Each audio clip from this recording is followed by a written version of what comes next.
All right, so with Senator Joe Manchin, the millionaire coal baron from the state of West Virginia, officially tanking any prospects of raising taxes on the wealthy or making investments in climate change, Senator Bernard Sanders did an interview with ABC News where he basically just put Joe Manchin on full blast and exposed the fact that he has not been negotiating in good faith throughout this entire process and has been putting on just brazen displays of corruption. So let's go ahead and watch this clip here. I want to turn to Congress and the agenda there. Senator Joe Manchin, of course, abruptly pulled the plug this week on the Democrats' Martha, plans he didn't to abruptly. pass. Martha, Okay, he abruptly on Friday He didn't abruptly do anything. He was has negotiating for a sabotaged while. the president's agenda. No. Look, if you check the record 6 months ago, I made it clear that you have people like Manchin, Sinema to a lesser degree, who are intentionally sabotaging the president's agenda, what the American people want, what a majority of us in the Democratic caucus want. Nothing new about this.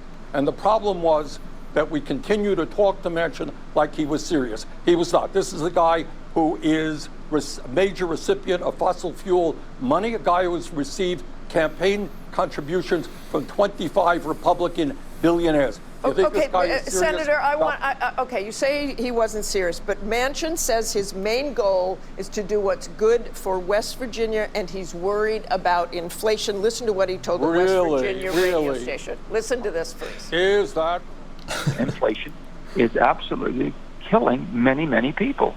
They can't buy gasoline. They have a hard time buying groceries. Everything they buy and consume for their daily lives is a hardship to them. Your reaction to that, Senator?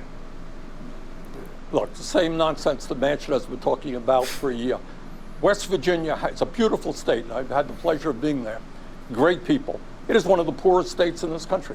You ask the people of West Virginia whether they want to expand Medicare to cover dental, hearing, and eyeglasses. You ask the people of West Virginia whether we should demand that the wealthiest people in large corporations start paying their fair share of taxes. Ask the people of West Virginia whether or not all people should have health care as a human right like in every other country on earth. That's what they will say. In my humble opinion, Manchin represents the very wealthiest people in this country, not working families in West Virginia or America. Yeah, so he's 100% correct. And I don't know, who the hell this journalist is here, Martha, but just an absolute embarrassment. I mean, your whole job as a journalist is supposed to be to hold the most powerful people and institutions accountable, to expose government corruption, to adequately educate the American people on what the current political situation is. And instead of doing literally any of that, she's just doing a knee-jerk reactionary defense of somebody like Joe Manchin, who, as Bernie has pointed out here, is just putting on full displays of rampant corruption. I mean, it's not a mystery why this guy is opposed to investments in climate change. He has a direct financial stake in his own dirty coal company in West Virginia, as well as getting a lot of those campaign contributions from fossil fuel donations. But yet, not only in this interview, but also in the written portion of the rundown on this interview that ABC News posted online, there is, and you can go and check this, it'll be down in the description, there is literally throughout this entire piece covering what Bernie Sanders was just saying, nothing, not a single word about the corrupting influences that somebody like Joe Manchin or Kirsten Sinema or the rest of these corporate ghouls within the Democratic Party are putting on display. No mention of it, okay? They don't even bring up the corrupting influences of the campaign contributions or his financial stakes in the fossil fuel industry. None of that. They just act like that's not part of the conversation when it should be the main part of the conversation, especially when it comes to somebody like Joe Manchin, who, as you can see here from Open Secrets, I mean, this guy is the #1 recipient in coal mining, in regular mining, in natural and gas transmission and distribution, in oil and gas, savings and loans, tobacco. He's #2 in alternate energy production and services, #3 in defense aerospace, #3 in electric utility. I mean, you can go down the line. This guy is the single worst offender when it comes to brazen fossil fuel corruption, and yet they don't even mention it. They don't even mention it in this piece, and when she's doing the interview, she is doing a defense from Joe Manchin, trying to pretend as if, playing that statement, which Bernie was literally laughing at, where he comes out and tries to say, oh, it's about inflation, right? I don't don't want to hit people with more government spending because that's going to make inflation worse, which is 100% bullshit, okay? It's a completely false premise because listen, one of the ways that you would actually go about reducing inflation in an economy, especially given the fact that we understand that the main drivers of inflation are, number one, supply chain breakdowns thanks to decades of neoliberalism, free trade agreements that exported domestic U.S. manufacturing overseas so that multinational corporations could exploit cheap labor in countries like China. That's number one as a driver of inflation. Number two is just straight up corporate greed, price gouging. And, especially when it comes to something like gas prices, we see all of these different fossil fuel companies making record profits right now. And they're making record profits because when oil prices are higher on the global market, they make more money. They're also using the narrative of inflation right now to artificially raise their prices beyond what supply side increased costs would dictate. So they're just straight up price gouging the American people. Okay, so understand, somebody like Joe Manchin, throughout this entire process for almost a year now, we have understood that he was never going to be negotiating in good faith, and yet it's taken all of this time, almost a year wasted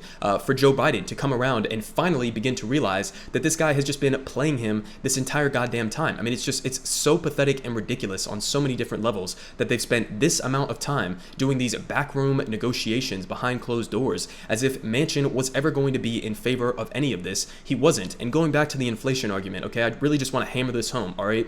Not only is what he's saying, reducing government stimulus for average working class people as a means to reduce inflation, not only is that inaccurate, but the exact precise opposite of that is true, okay? Part of the reason why he said he was against the provisions within Build Back Better is because he said it would worsen inflation. It wouldn't have worsened inflation. It would have helped average working class people deal with the inflationary pressures that they are facing right now. And you could talk about the provisions that Bernie was just mentioning there, right? Lowering prescription drug costs, free community college, free universal pre-K, increased investments in childcare, the child tax credit. All of these different various policies would have literally directly, materially helped average Americans deal with increased costs that they are facing, again, as a result of supply chain breakdowns and corporate price gouging. That's what you would actually do if you cared about investing in the American people and you cared about reducing inflation. Another thing that you could do to actually reduce inflation, to money out of the economy, instead of imposing needless austerity on working class people by withholding these types of spending measures,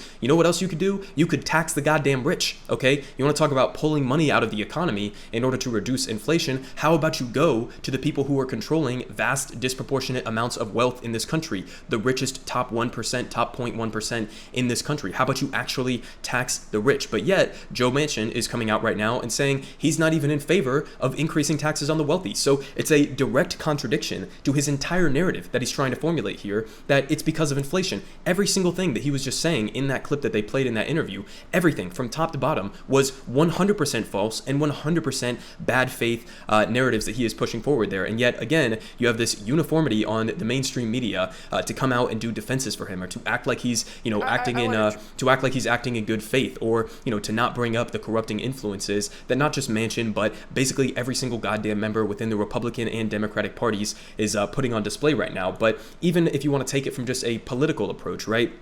Look at what the people in West Virginia are saying that they are in favor of, right? That was part of what Joe Manchin was just saying. Oh, I don't want to hurt average West Virginia people. I don't want to, impose this big government spending that's going to make inflation worse. Complete dog shit. And if you look back at the actual polling data, back when Build Back Better wasn't $0 and completely killed on the spot by Manchin, but back when it was at $3.5 trillion in an investment, you can go, you can go policy by policy right here, and every single one of them is supported by an overwhelming majority of West Virginia constituents. So investments in long-term care, expand Medicare coverage, childcare investments, extend tax cuts for families, paid family and medical leave, universal pre-K, extend the ACA subsidies, clean energy investments. All of these different things were overwhelmingly supported by West Virginia constituents. Okay, so this idea that Joe Manchin is some centrist, as the media likes to pretend he is, no, he's not. Even relative to his own, relatively conservative state in West Virginia, he's significantly to the right of them. So So he's not only to the right of the overwhelming majority of the American people, he's also to the right of the overwhelming majority of his own constituents. So there's no part of this narrative that Joe Manchin is a centrist, or that he's acting in good faith, or that he just cares about inflation. All of that is easily torn down if you do even just a little bit of investigative work. And yet again, you have these complete hollow ghouls within the mainstream media who are just completely incapable of doing their job, which is again supposed to be exposing corruption and holding the most powerful people and institutions accountable. So that's just pathetic. But even if you want to go beyond that, what the American people think about making these investments in climate change, especially with all of the different stories we've been hearing recently, increased severity and frequency of disastrous weather events, largely due to human-caused climate change. We're hearing stories around the world right now. In Europe, they're having literally record high temperatures, so it's a global phenomenon, obviously. But in terms of what the American people feel about making these investments in climate change, hear from Data for Progress.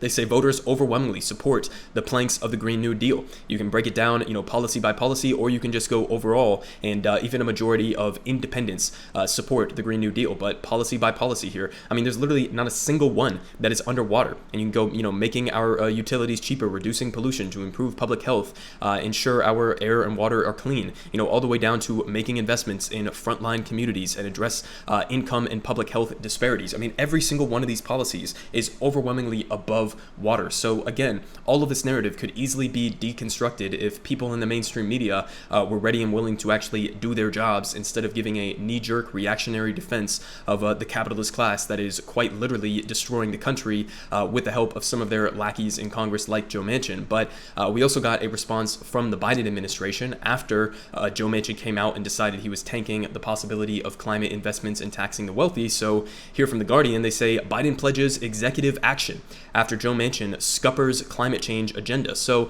what are they talking about here? They say Joe Biden has promised executive action on climate change after Manchin, the Democratic senator who has repeatedly thwarted his own party while making millions in the coal industry, refused to support more funding for climate action. And here's the quote. He said, "So let me be clear. If the Senate will not move to tackle climate change and strengthen our domestic clean energy industry, I will take strong executive action to meet this moment."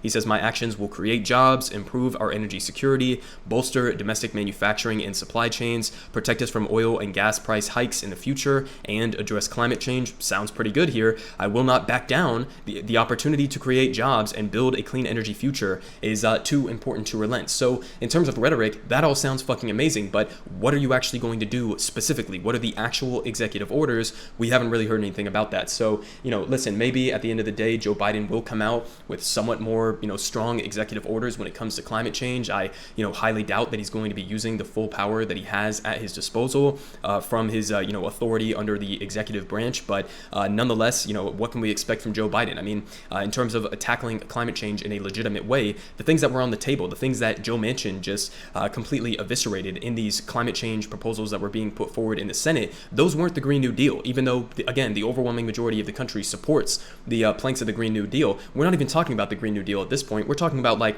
half measures on top of half measures relative to the Green New Deal, and even that wasn't enough for a ghoul like Joe Manchin. So, we can't even get the pathetic half measures that are being put forward by guys like Joe Biden and Chuck Schumer. So, what exactly could we expect from Biden in terms of executive actions? But, on top of that, it's not just going to take executive actions to get us out of the mess that we're currently in with climate change. You need something massive. You need something to be able to be passed through Congress. You need something like the Green New Deal to be passed through legislation, not just executive action. And so in order to be able to do that, you would have to take, radical proposal here, an FDR style approach to the presidency, right? How did FDR get the New Deal passed back during those times? Well, he brought out the whipping stick. He, forced his party members, sometimes under threat, in order to fall in line with his agenda. And he ended up winning significantly more in the subsequent elections because of how he was operating the presidency, because of the types of big, bold structural reforms and investments that he was making in average working class people. And so that's why he was probably the most popular president in the history of the United States. And yet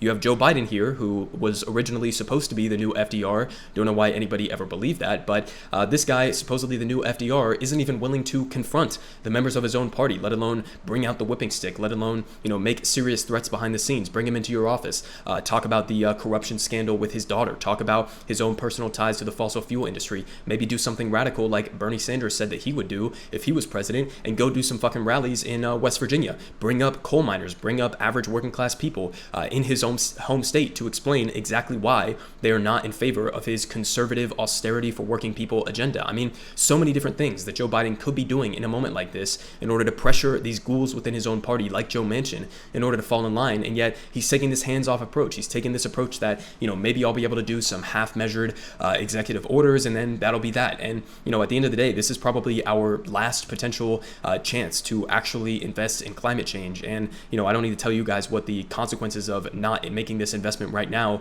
are going to be. We're already seeing the consequences right now on the global stage, and people like Joe Manchin are being allowed to basically doom the planet for the rest of us because of his own personal corruption.